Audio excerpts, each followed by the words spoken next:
There's a story we've been told over and over again about technology, that progress is inherently good, that every disruption is inevitable, that if something feels broken now, the next version will fix it.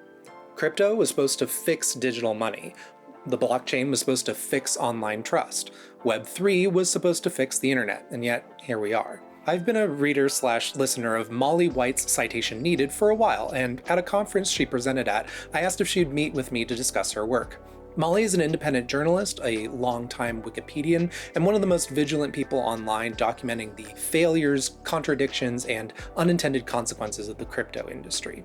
She spent years tracing speculative bubbles, how decentralization rhetoric often instead gives way to consolidation, and why crypto, unlike so many other tech fads, simply refuses to die. In our conversation, we talk about why cryptocurrency persists when other hype cycles fade, what a blockchain actually is, how financial speculation overtook initial open source ideals, why Web3 didn't decentralize the internet but in many cases made its problems worse, and how today's techno-feudalists have made for themselves a new kind of aristocracy that is convinced the future belongs to them alone. We also talked about being independent creators and taking back ownership of your presence and infrastructure online, so stick around if you're also interested in that. Tell me more about your crusade against cryptocurrency.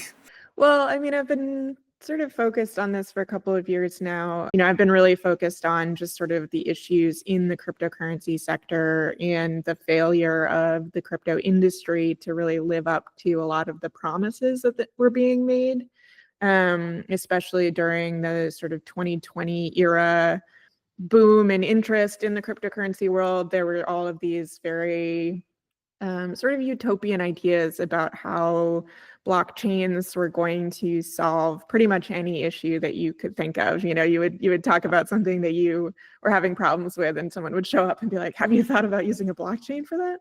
It's like, what? I was just talking about my refrigerator breaking. But there was sort of this myth that blockchains were going to solve everything, and I was really seeing the other side of that story, which was that in many cases, the attempts to use cryptocurrency and blockchains for the purposes that people were describing was actually really threatening to move things in an even worse direction, not a better one. And so, I write about that a lot. I describe some of the issues in the cryptocurrency industry, which are many, and try to sort of raise awareness, especially as there is this opposing sort of push from the crypto industry to rehabilitate its image and present it again as a solution to every problem that that you can think of. Unlike some of the other bubbles and things that have come up in tech, we had, in the 80s was the tech boom, in the 90s and 2000s was the dot-com bubble, and then it feels like the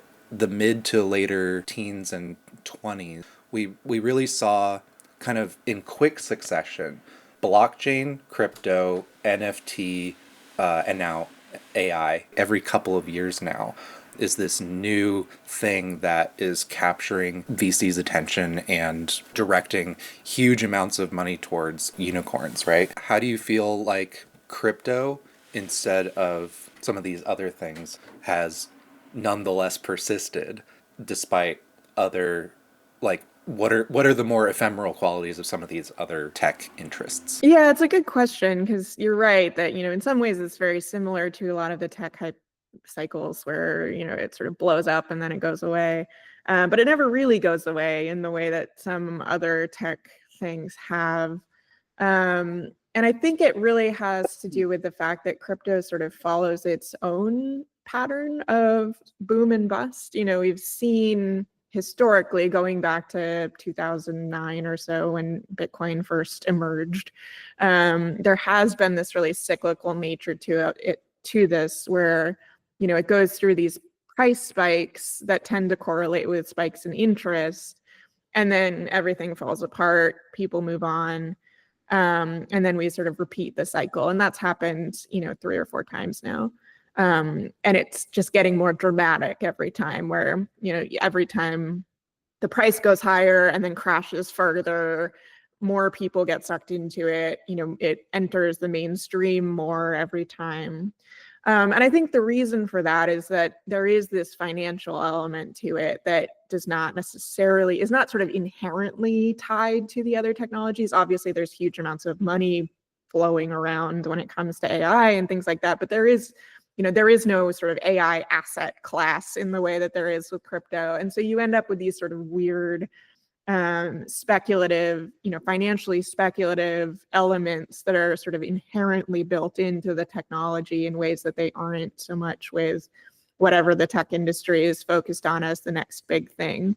Similarly, there's been, such an attempt to use crypto as a way to get around some of the regulatory ends of things that people maybe don't really want to deal with and that are unprofitable for some people, without much action from regulators to stop that. And so I think that because of that, there's always this interest in using crypto for whatever story the crypto industry comes up with. And, it sort of has this tendency to continue because there has been no sort of opposing action that would tamp down on some of the, reasons that people like crypto to evade, the securities regulations and things like that. What is Web3? Well, that's a question that you'll get a lot of different answers to, but I typically define Web3 as sort of the attempt to take blockchains and apply them to web problems. So taking a blockchain and saying, all right, we're going to build a social network because this is going to, provide some advantage over traditional social networks. We're going to fix internet censorship by putting the data on a blockchain. All of these sort of ideas to build sort of what you might think of as like a traditional web company using a blockchain is typically what I consider to be Web3. People who are working in the Web3 industry often have sort of more fanciful definitions of the term around, decentralization and all of these goals and things like that. But broadly speaking, whenever you take a blockchain and you try to glue it to something web related, that's Web3. And when it comes down to it, a blockchain is really just another type of database. It's sort of this distributed database, meaning that there isn't, one company that holds the information. It's distributed widely across many, many computers. And it's not controlled by any single entity, which is both a feature and a bug, I think, in a lot of ways. So, people enjoy that fact because it allows for like censorship resistance, where no one person can just say, I want to delete this from the database. It allows for, the sort of distributed, redundancy. It allows for all these different things, but it comes with major costs, sometimes quite literally. It is very expensive to maintain most blockchain networks. They tend to be very slow. Immutability and sort of this like censorship resistance end of things is not always a good feature. Sometimes it's useful to be able to delete things from databases, and there's not always a nefarious reason to delete things from databases.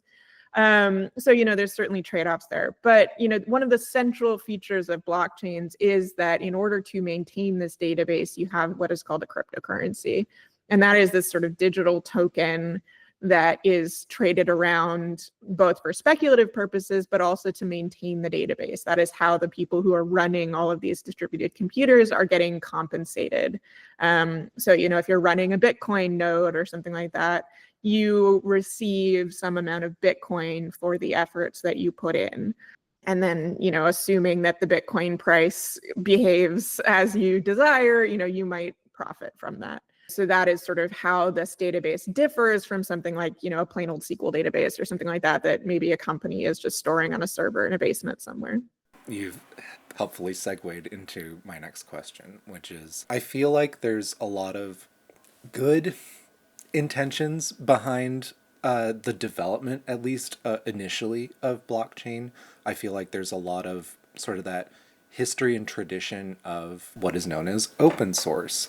Can you define open source and maybe talk about how blockchain is kind of a perversion of that idea?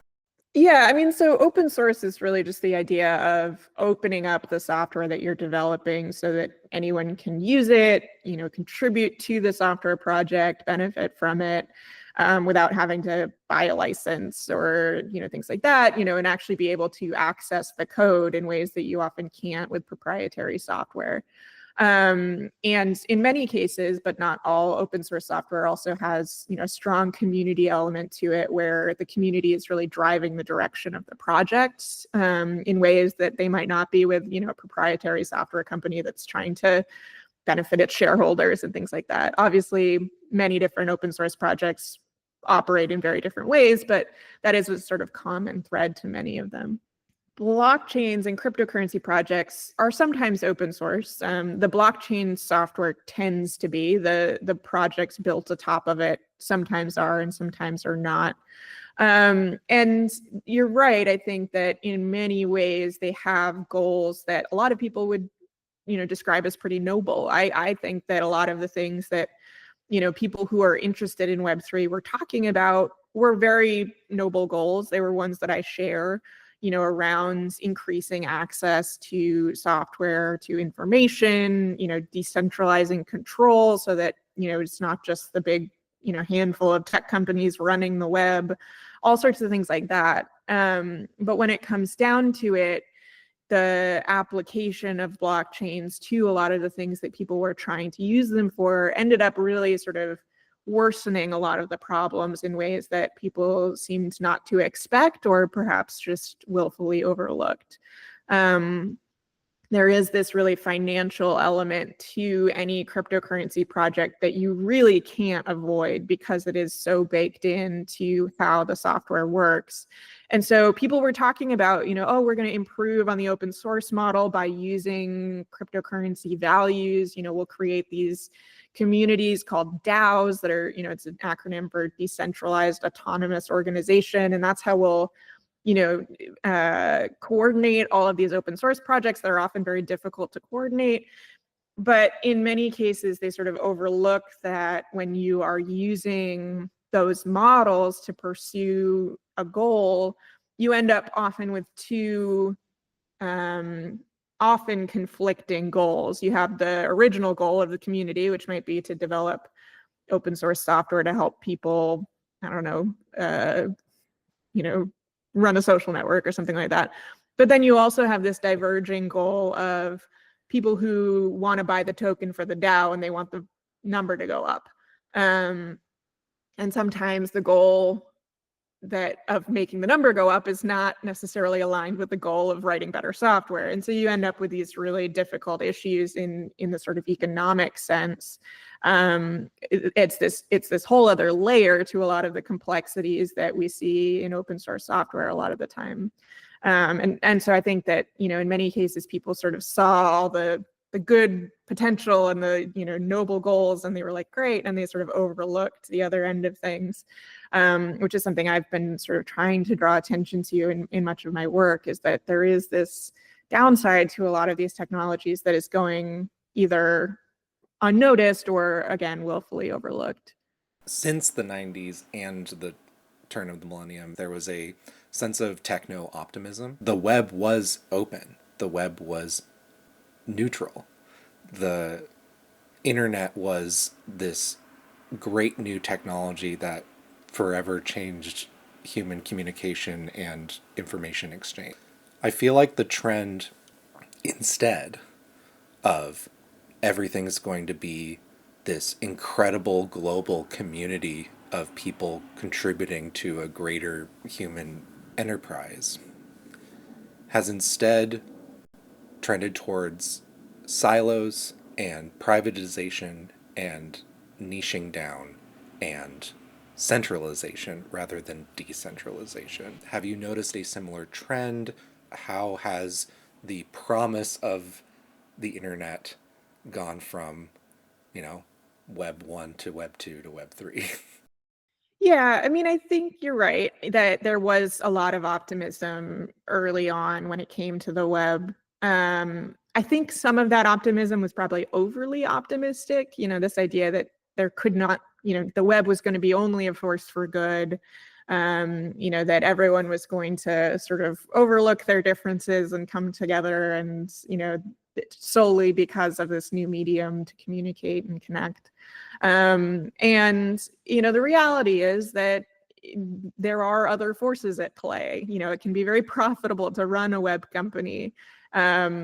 Centralization is profitable in many ways. It is often less expensive technologically, but also, if you're a big company, having control of data and, this sort of silo that you exert total control over is very profitable. And it's something that many people seek to replicate when they're building web companies.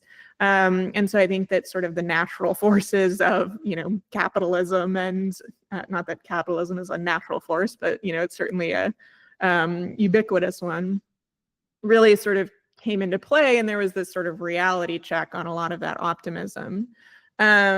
Which is not to say that it's wrong to be optimistic, but I think that, we have to be pragmatic as well when it comes to understanding that there are these sort of gravitational pulls in the direction of centralization, corporate control and things like that, which we've obviously seen play out in reality.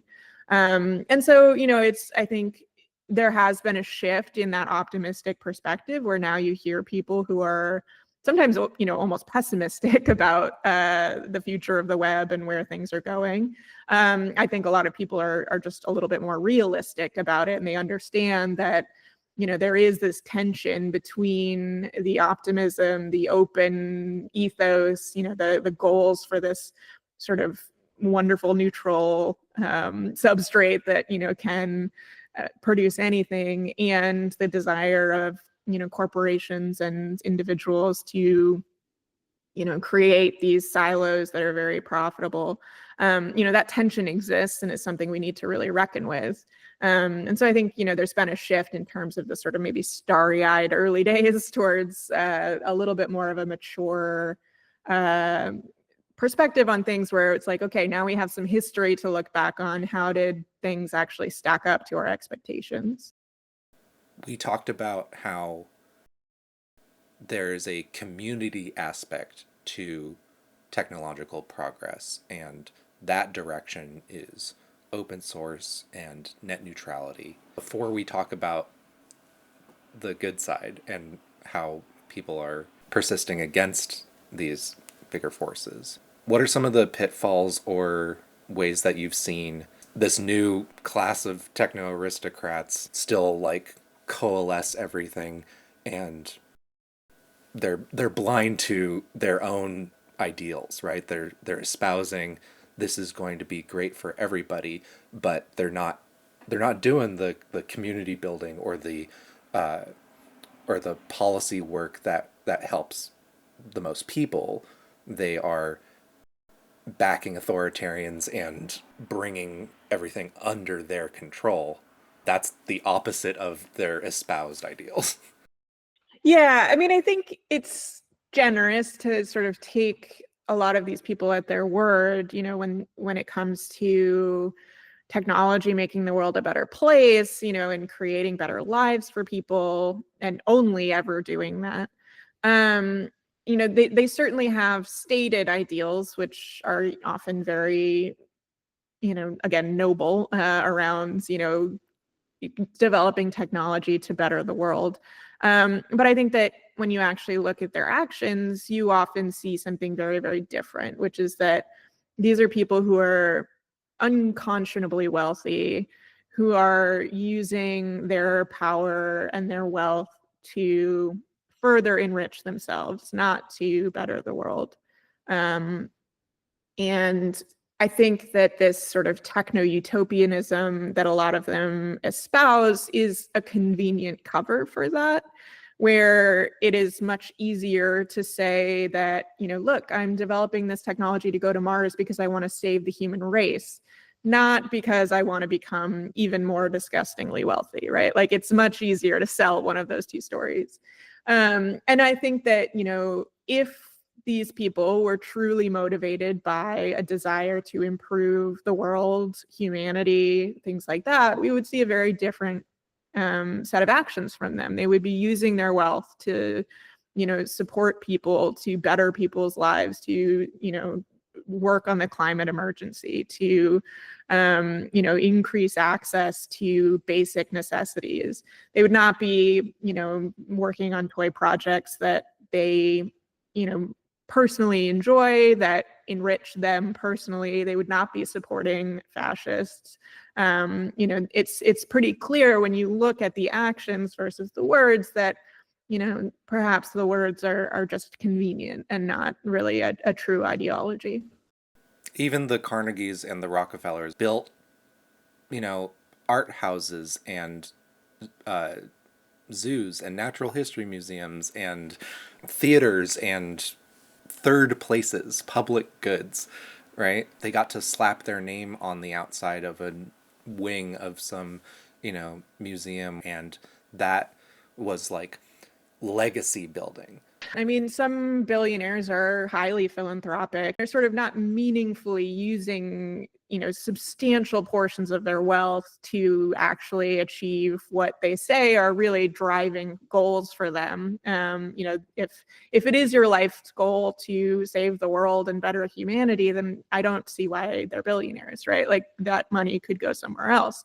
And so philanthropy, certainly has its benefits. I think that, I'm not going to fault someone for, donating to a hospital or something like that. But a lot of the time it is still in that sort of self-serving trend of things, where there are tax benefits, and it's a good PR thing when you're also, running a company that is, contributing to war and, things like that. And so, I think that, again, a lot of things is when it comes to people like this has to do with image and not perhaps just the sort of true beliefs. Yeah. How much philanthropy are you actually doing if all of your donations go to the foundation that was named after you? Right. We talked about open source and granting access and trying to decentralize and embolden as many people as possible. The open in OpenAI used to mean open source, and they went from a research organization to a privately traded corporation. I feel like Sam Altman is like some of these tech billionaires that we've been talking about, in that he has this starry-eyed vision for artificial general intelligence that he is convinced is going to happen, and that he's going to be the one to usher it in. I feel like that is a pretty stark example of that trend from the decentralized, optimistic idealism of the 2000s shrinking down into the great men of history, single point of control, privatization of things that should be public goods. Do you have any thoughts on OpenAI and Sam Altman as it relates to this conversation? Because we could talk about AI, but that's a whole separate topic, right? Sure. Yeah. Yeah. I mean, I think that's true. I think that, it's easy to have starry-eyed goals and visions for how you're going to save the world. And then, a lot of money comes into play and suddenly things begin to change a little bit. I also tend to be very skeptical of even the starry-eyed, origin stories where people were out for the greater good and then corrupted by money or whatever it is. I think in a lot of cases, the starry-eyed vision began as a sort of plain cover for building a business that might later become very profitable. And, we'll deal with this pesky, business structure later on, and we won't let it get in our way. And we can still control the technology and, sort of all of that. I think that, when it comes to building software to actually better the world, and to provide for communities, you can't do that when it's just you deciding that this is how the technological future is going to look. And that's what we see with a lot of people who are promising to bring about the future, whether it's Sam Altman, Elon Musk, all of these various tech billionaires. They want to bring about their future. They want to bring about what they view the future to be.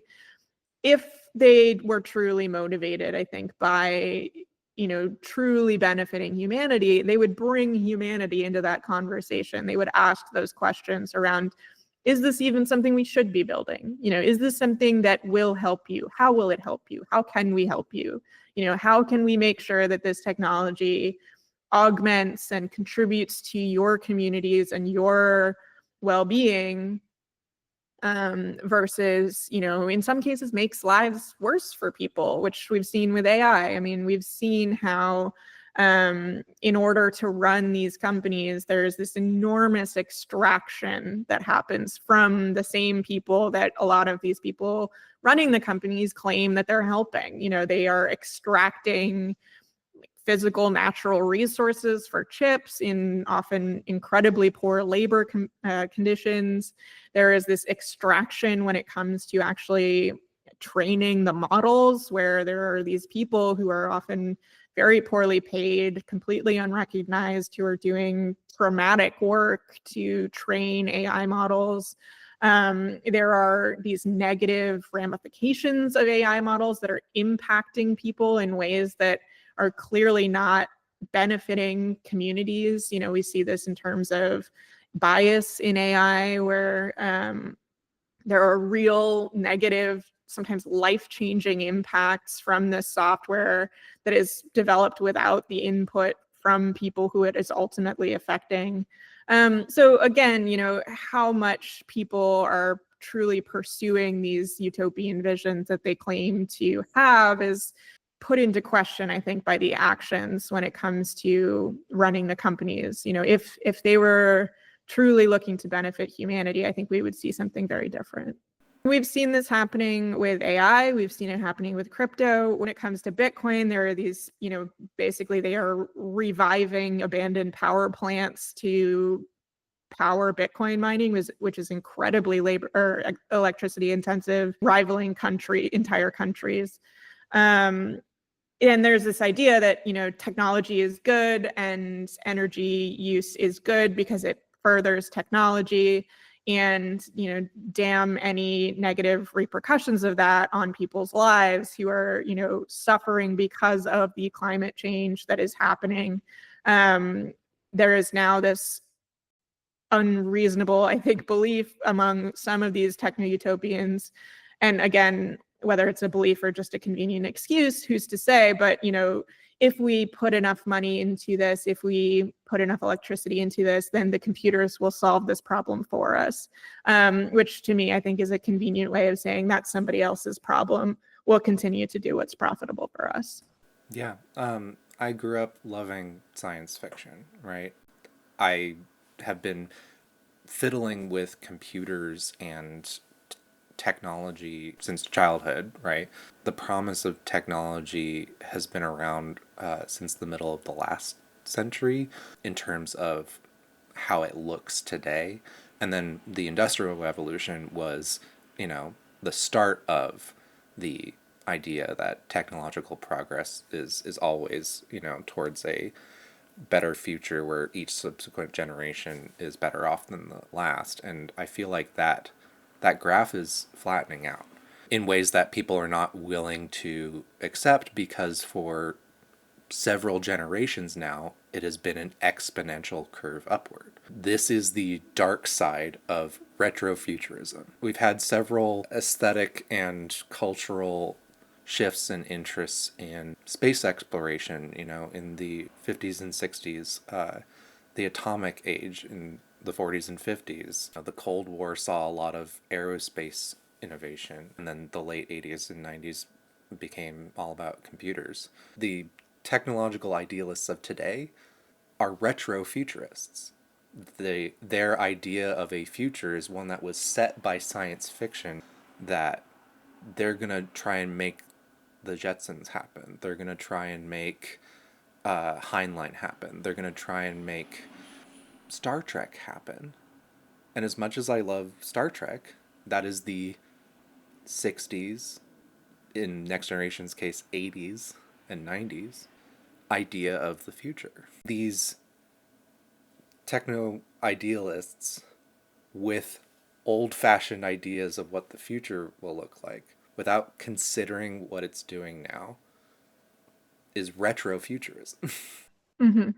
Yeah, I mean, I think that's right in a lot of ways, and you hear a lot of these same techno-utopiasts talking about sort of a return to tradition, and oftentimes very regressive beliefs. And I think that, that is a good counterpoint to the fact that, this is not always about moving humanity forward, making the world better for everyone. It's about making the world better for those individual people who often perhaps lack creativity in terms of the way that they think about it. And so they crib from science fiction, and in good ways and bad ways. There's sort of the classic torment nexus joke about, people pursuing creating everything out of science fiction, even when there is obvious downsides to doing so.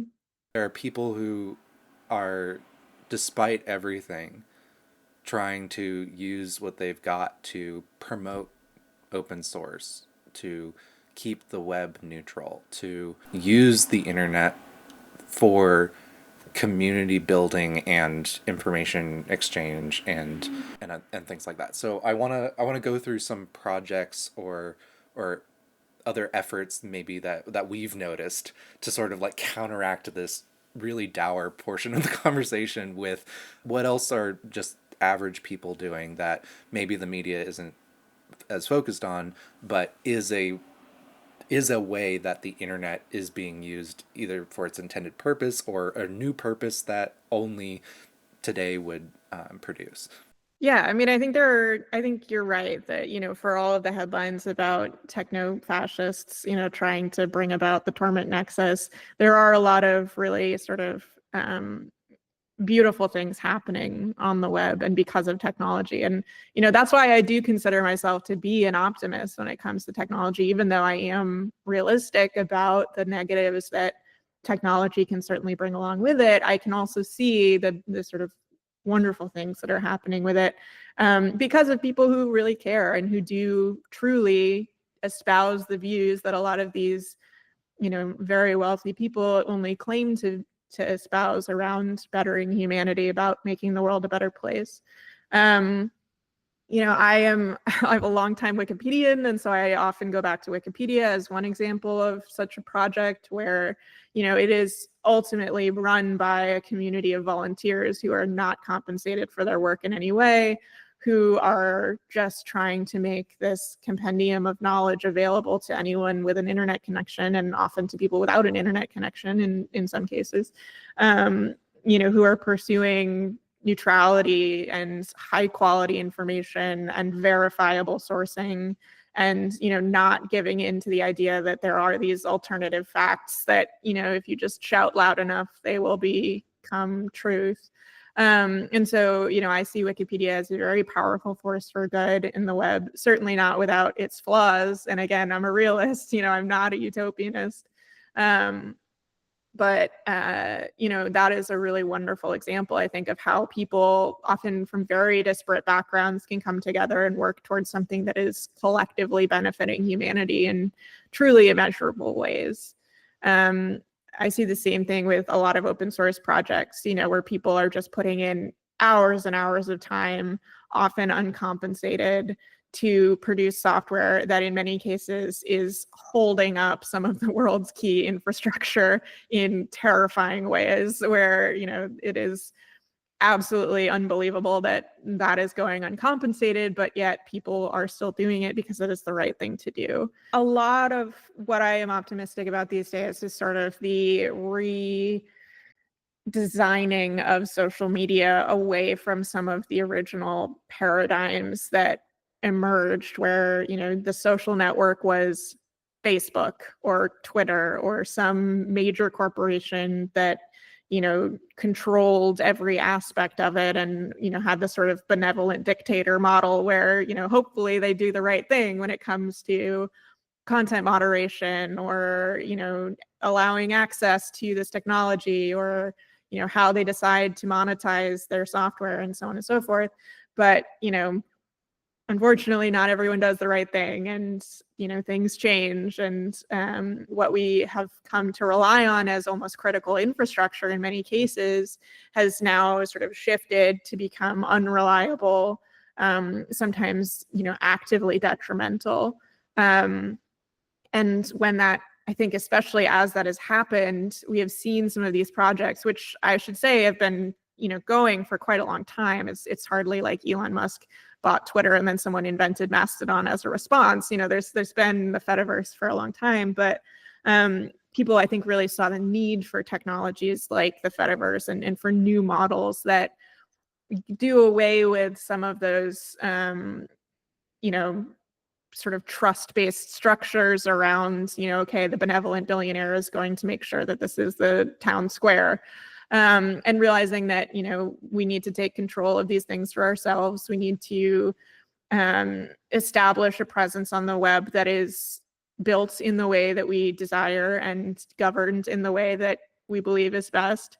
And that means there need to be options, many, many, many options for people, so that they can, establish a presence in a way that it works for them, and then interoperate with other people who, choose their own communities. And so, we've seen the emergence of things like the Fediverse, various versions of federated social media. There's, Mastodon is a very prominent example, but it's hardly the only software that's built on that type of technology. More recently, there's been Blue Sky, which is attempting something somewhat similar. It's not quite federated yet. Like they're not in on the protocols and the infrastructure that Mastodon and some of the other decentralized social media networks are. Yeah, I would still describe it as a project that is working in that direction, although I think, again, they're certainly absorbing Twitter users. Oh yeah, well, that's true. Thank God. But yeah, I mean, I'm always skeptical of, stated intent versus action. And so, there's certainly something, it's worth making sure that they adhere to their stated intent. But yes, I mean, there is sort of this idea that social networks, there is this corrupting force when it comes to money and power. And I think everyone is very aware of that. And so when these social networks that are, controlled by a single company grow, we see them sort of rot in a lot of ways where, they begin to prioritize. It's what Cory Doctorow calls enshittification, where they begin to prioritize money over people, even if they started out with these very idealistic goals of creating, an open place for discourse or whatever it might be. And so instead of just trying that over and over and over again and seeing it fail again and again and again, people are starting to think about, okay, how do we design a system that doesn't allow for that to happen? Or, in the sort of classic open source sense, the system where if that does happen, people can still take the software and, create their own community outside of the control of that company that has suddenly, gone to hell or whatever it might be. And I think there's a lot of promise in these models. Again, not without their flaws, and I'm certainly willing to go into that, but just sort of exploring this new model and understanding that maybe we can't always rely on the goodwill of corporations to sort of, run what, again, becomes critical infrastructure. It becomes a massive part of people's lives. It's something that we just can't afford to let go in that way. One thing I've been trying to do for a while is not solely focus on where I don't want the web to go, but try to sort of proactively focus on what I do think the web should become and how people can sort of move in that direction themselves, as well as sort of pressure the rest of the web in that direction in the best ways. There are a lot of people out there who care about that kind of work and are looking for that kind of information. And so, I've been continuing my work on that kind of stuff, trying to, keep prioritizing it, even as cryptocurrency, demands a lot of my attention. After Molly and I talked about the boom and bust cycles of tech fads, unfulfilled promises of the early web, the rise of techno-feudalism instead of techno-utopia, and the ways open source communities and federated platforms are trying to take back some control, we got practical and talked about her experience about being an independent creator, what it looks like to own your corner of the web, and why relying on any single platform can be a gamble. This part of our conversation made me want to immediately rethink my own web presence and take more considered control over my digital life. My background is in video production, and I have a passion for media literacy, and a lot of my essays recently have been about that subject matter. In producing for film and television, you are the one who sort of like maintains the vision, hires everybody, the director, the cinematographer, the script writer, the below the line crew, all that kind of stuff. So bringing like artists and interesting people together and then leveraging my expertise to help elevate, their venture is what I've been about. Like, there's so many voices that don't have a microphone, and I've got so many microphones. Like, let me point it at like the stories and people that don't have access to that sort of thing, and help them elevate their art, boost their signal, as it were. That's a good way of thinking about it. I would love to get your take on making your first long form video for YouTube.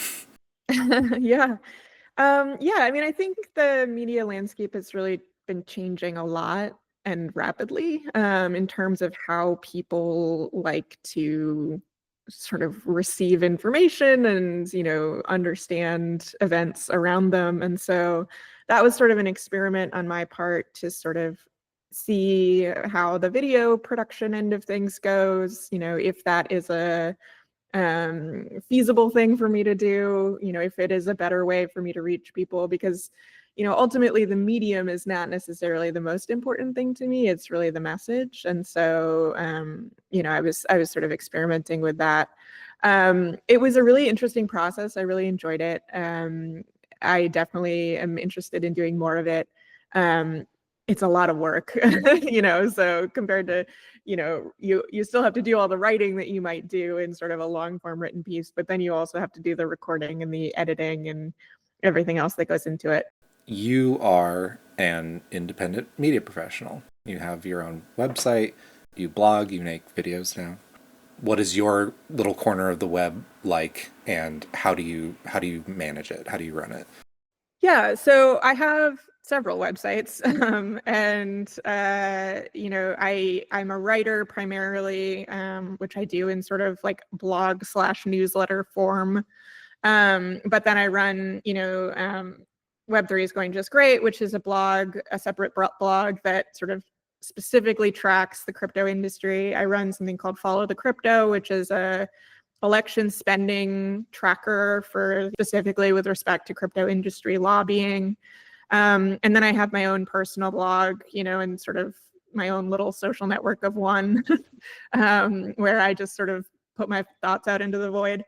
And, I try to really, I truly believe what I say about, taking control of your online presence, building something that you are able to sort of control in the ways that are important.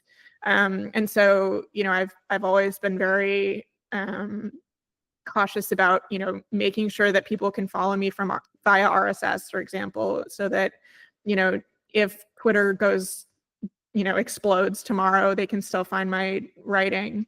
Email, again, I think is a great way for people to sort of take control of connecting with an audience without, delegating that to a social network that may not be there tomorrow.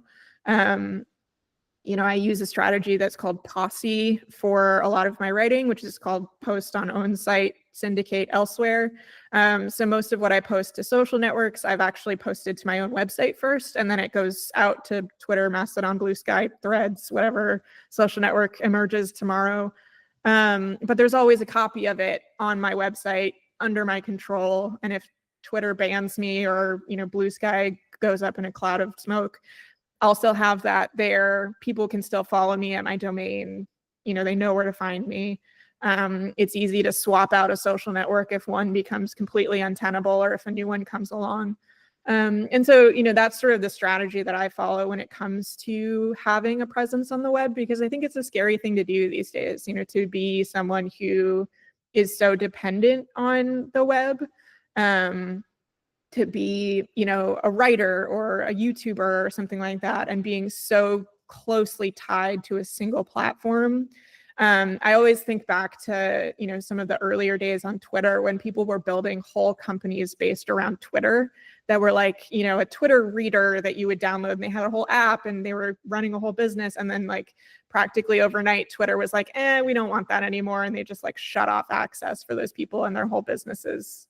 There are entire companies that went up around ChatGPT and building APIs and other things like that. And then OpenAI just released GPTs. Like, exactly. You make your own, and there's now like a marketplace within the ChatGPT app, and it's and you see, the same thing happens, people who build apps that they try to sell in the App Store, and then suddenly they're delisted from the App Store, or like YouTubers who create, massive followings, and then the algorithm changes and suddenly no one's watching their videos. It's things like this. It's really precarious to be someone who sort of stakes their livelihood to any one platform. And so, for me, the important thing is not having a platform that I rely on. I run my newsletter on open source software on servers that I control.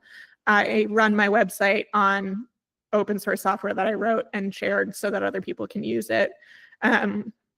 If Twitter disappears, yes, I lose my following on Twitter, but my posts are still under my control. People have seen where to follow me for years as I've shared my various websites. Hopefully they follow me on more than one social network, or they have my RSS feed in their RSS reader, or they subscribe to my email newsletter or something like that. And so, as much as possible, I try not to be reliant on these platforms, because I see how fickle that can be and how difficult it can be to sort of extricate yourself from those worlds once you've become reliant on them. Can you define RSS? Oh, yeah. So that's a technology that is short for real simple syndication. It's an old technology that basically is a way of allowing people to, you can think of it almost as like subscribing to a website. So, instead of following someone on Twitter, you're actually following the website itself.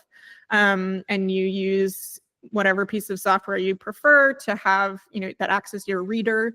And then anyone who has a website that you like, you basically subscribe to it, and any new post just shows up in your reader without everyone having to post to the same website or anything like that. It's a really wonderful piece of technology because there is no platform. It is you subscribing directly to the website. And it is incredibly resistant to the type of inshitification, I guess, that we see happening on platforms, because again, there is no platform. It's just this technology it's a protocol. You mentioned hosting your own website using open source code. If I were to try and reproduce something like what you have for myself, how would I go about it? Yeah, so pretty much everything I runs on virtual servers. So I don't have, a big server in my basement somewhere. I guess I could, but that comes with its own, risks and difficulties that I choose not to take on. So, ultimately you do have to sort of relinquish control somewhere. And the place that I relinquish control is basically someone else runs my servers. And then obviously when it comes to domain names, you are renting a domain name. You do not own your domain. But that is about as far up the stack as I can get as far as relinquishing control. Everything else is very much under my control. And so, I run software, in some cases software that I wrote, in some cases open source software. So for example, my newsletter runs on open source software called Ghost, which I love. And, I basically just host that on servers that I rent. And then, there is really nothing that can happen to it other than my hosting provider deciding to kick me off, in which case I find another one. And so it's, to me, the most sort of what's the word I'm thinking of? Resilient, thank you. Way of sort of maintaining a presence on the web. I could go into more detail about the specific software, I guess, but that's sort of the long and short of it. What are some ways that people who might not have your background or are somewhat technically savvy take back some of that control? I know some people advocate like, let's go back to all having personal websites, right? And that's a noble goal. That is much harder these days. People aren't as motivated to do that. And the real easy turn from that is, the WYSIWYG website hosts who, Right. Wix, Weebly, even GoDaddy now, that could go up in a puff of smoke tomorrow. So what are some things that the average individual can do to make sure that what they're putting out into the world is as under their control as much as possible? You don't have to go all in all at once, and it's really not like a sort of black and white thing. There are a lot of steps that you can sort of take to make your internet presence more resilient, and you don't have to suddenly become a software engineer or host your own servers or whatever it might be to even begin. So, I think there are a couple of things that come to mind. Backing up your work is honestly a really straightforward one, where if you are writing something that is important to you and you care if it disappears tomorrow, keeping a copy of it. So like I said, I don't run my own server out of my basement. And one of the reasons I'm willing to not have that level of control is because I keep copies of my software, of my writing. And I know that if my VPS disappears, I can always go to another one. And so having the ability to go elsewhere, even if you don't use it, is still a powerful thing. So that's on like external hard drives. Like, can you be specific? Like, what kind of files, where are you putting them, that kind of thing? Yeah, I mean, it depends. People can go about it in different ways. I use physical backups. I also, all of my source code is on GitHub, which, obviously GitHub could explode, but so could my computer. So, it's nice to have sort of two backups there.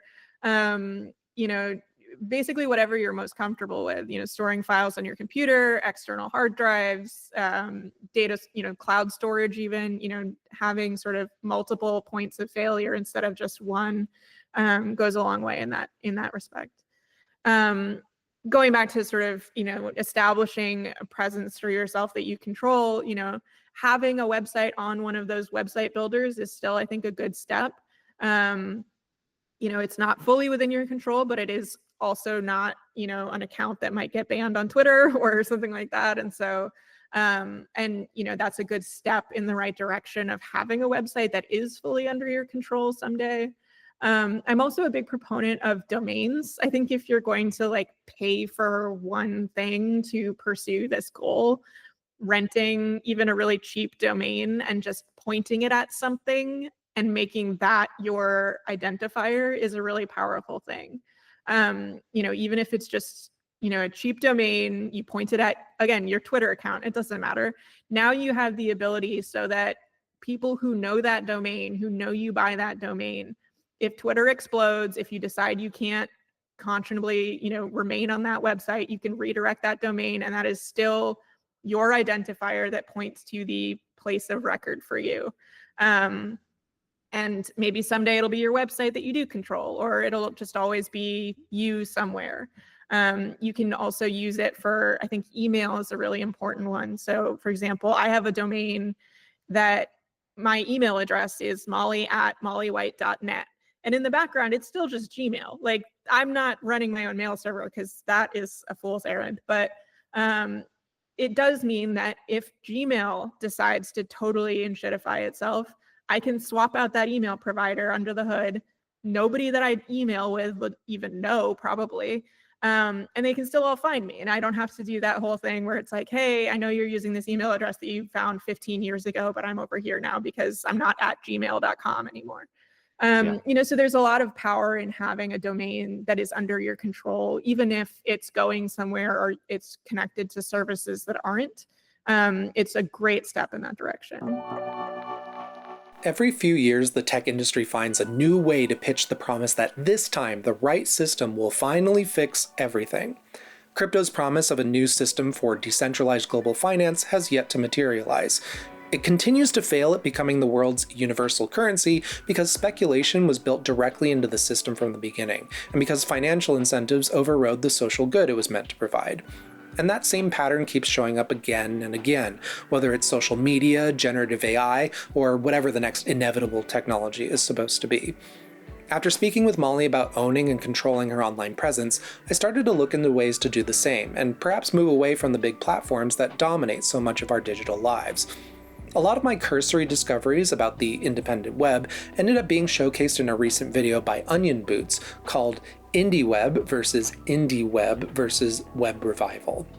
They showed me that people are finding fulfillment in building personal websites that prioritize human connection, artistic expression, and unique personal flair in a way that used to be a lot more common on the internet of the late 90s and early 2000s. To get a peek at the modern independent web and a few jumping off points for your own exploration, I recommend checking out that video. I've included a link in the description. The future of the internet doesn't have to be a forced march toward a few corporate-owned silos. While Web3 and crypto continue to be scams that cannot fulfill their promises of a decentralized utopia, a real alternative is already here. We don't need the blockchain to build things for ourselves or find community online. As long as we invest our time in spaces that actually value fun, collaboration, and genuine human connection, we can feel better about using the internet in a way more aligned with its intended vision. Thanks again to Molly White for joining me this episode. Molly, tell the people where they can find you. You can always find me at mollywhite.net, and I also write the citationneeded.news newsletter. If this topic was especially of interest to you, check out one of my previous videos where I discuss the curation of one's digital archive and the ephemerality of memory. Subscribe if you haven't already for more investigations into our internet-infused reality and its effects on society. Also, please consider supporting me on Ko-fi at ko-fi.com/Evan Kinswood. Thanks for tuning in, and take care.